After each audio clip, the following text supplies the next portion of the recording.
Hey everybody, it's Jason Blaha here, and it's time for another Breakfast with Blaha. And today I'm having fat-free Greek yogurt, almond butter, and milled flax seeds. All right, let's talk about grip training. And this is going to be a little bit more nuanced of a topic. Okay, I've had a number of people ask me, like, Jason, all of your grip training that you promote is generally isometric. It's not dynamic. There is no movement, but you have said repeatedly that isometrics are not that great for hypertrophy. They're not ideal. They can't maximize size.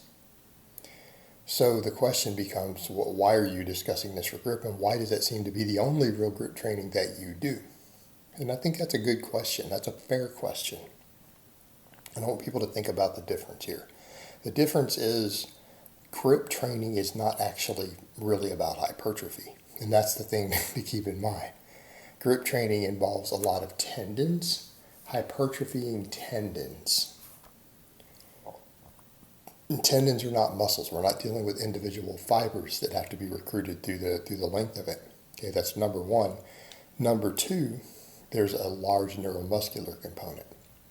So, for example, one of the things I've often said is our isometric work can contribute to hypertrophy, but it can't handle all the size if we're trying to maximize a muscle. Examples, deadlifts in the whole middle and upper back, right? Deadlifts, and that can include our Romanian deadlifts or speed pulls, whatever. I have said you will get some back development from those. In other words, your lats and your traps will grow from deadlifting. They will. If all you do is deadlift, they'll grow. And again, deadlift variations. I'm not saying the conventional deadlift is a great hypertrophy tool, but it will cause growth. All right, back of my head itches. So, we need other movements to maximize the size. Rows, pull-ups, different things for the upper back. Deadlift works them, it's just that they're often isometric. They're isometric in nature. But that causes hypertrophy. It's just that it can't maximize size. I would say maybe isometrics, and I'm just throwing this number out there, might give you 50% of your total muscle mass potential, or short partials could. Right? We're talking about hypertrophy. What will the deadlift stuff do? It will make you strong in those muscles for the ranges of motion you're using and in the isometric positions. But if you do some full range of motion work, it will enhance that further because of more muscle mass. All right, core training, our abs. What does I always say? You can't maximize your ab development squatting and deadlifting. It's not that they're not used heavily isometrically. That's why planks won't do it either. In fact, I would say planks suck for your abs. I'm talking about your transverse abdominals, I'm talking about the rectus abdominis. You're not going to build it with planks. You need to be doing leg raises, crunches, things like that. They do better. So, we're talking about grip. The thing is, when we're dealing with grip, we have high specificity of training. Because when we're talking about all sorts of grip, we're not talking about always pulling and grabbing and squeezing and other stuff, right? It's not what we're talking about. And the thing is, isometrics, if you were to do multiple isometrics, what do you think would happen? You could maximize hypertrophy in theory in a muscle if you have different parts of the range of motion. Why? Because we get carryover. We get degrees of carryover in the joint angle specificity because we are recruiting muscle fibers associated with different parts of the range of motion. Okay, and that's the big one. When we are trying to build our grip for lifting purposes, you're trying to build our grip for the deadlift, we're squeezing against a small bar. In other words, our joint angle specificity is with a fully closed hand. Okay, so that's where we need to be strongest at it. It's a test of isometric strength. Okay, that is what it is. So our grip training generally needs to be isometric. Now, can we get other joint angles by gripping different size implements? Right? You guys see me doing that fat bar work, right? Or if you take pinch blocks, your hand is more open.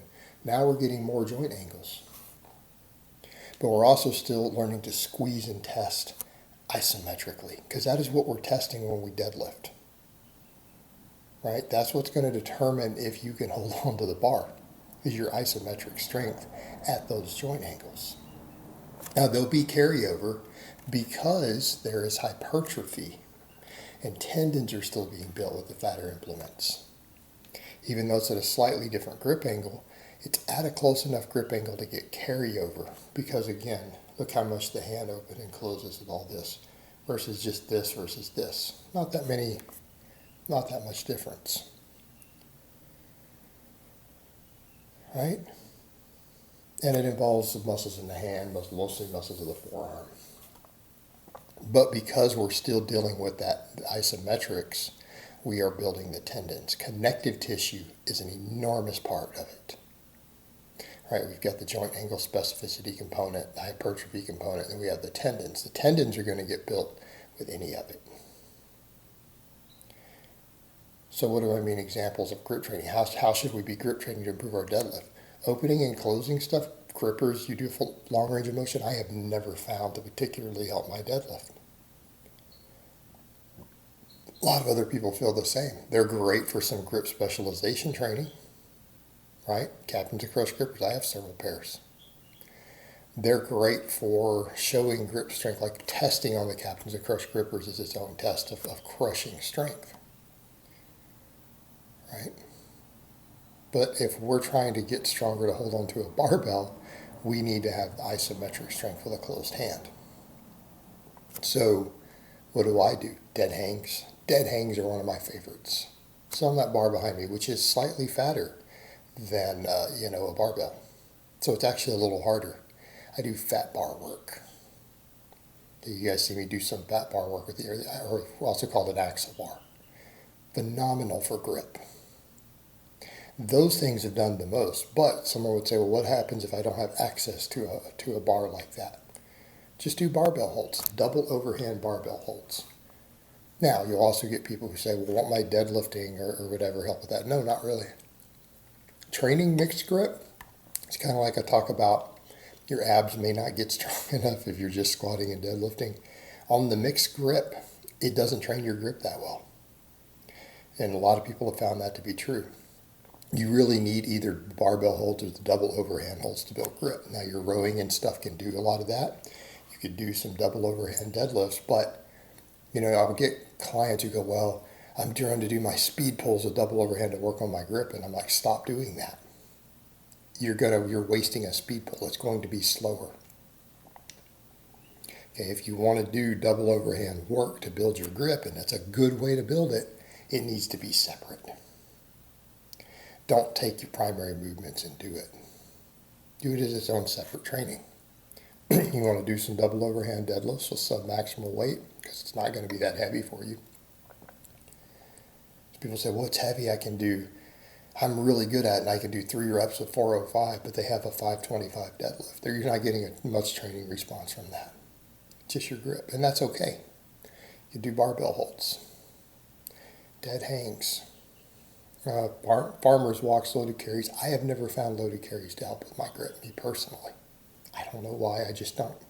Other people do. But the main thing is you do need a closed hand. That's what we're looking for. Okay?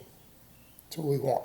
It's going to be mostly isometric training, but like I said, if you want to do it at different angles, which means different size implements, it might give you a little better hypertrophy in those muscles.